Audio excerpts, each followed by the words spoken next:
ভাঙ্গনের কবলে তীররক্ষাবাদ, নদীর জলে সরকারের কোটি কোটি টাকা, তবু থেমেনি অবৈধ বালু উত্তোলন। নড়াইলের কালিয়ার ব্রিহাজলা মৌজায় ১ বছরের জন্য চর কেটে বালু উত্তোলনের ইজারা নেয় ঠিকাদারি প্রতিষ্ঠান ইতি এন্টারপ্রাইজ। তবে নির্ধারিত স্থানের বাইরে অবৈধভাবে বালু উত্তোলনের অভিযোগ প্রতিষ্ঠানটির বিরুদ্ধে। সত্যতা জানতে অনুসন্ধানে নামে সময় সংবাদ।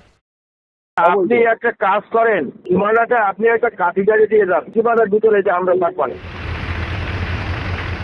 সরজমিনে দেখা গেল নির্ধারিত সীমানার বাইরে ১০টি ড্রেজার বসিয়ে অবৈধভাবে বালু তোলা হচ্ছে। এ বিষয়ে কথা বলতে আপত্তি জানায় প্রতিষ্ঠান সংশ্লিষ্টরা। এখন যেখানে কাটতেছেন এটা কি আপনাদের এখান থেকে? হ্যাঁ, এটা বাউন্ডারির ভিতরে আছে। শিওর আপনি? বাউন্ডারির ভিতরে আছে। খবর পেয়ে বৃহস্পতিবার অভিযান চালায় কালিয়া উপজেলা প্রশাসন। অবৈধ বালু উত্তোলনের প্রমাণ পাওয়ায় ঠিকাদারি প্রতিষ্ঠানকে করা হয় ২ লাখ টাকা জরিমানা।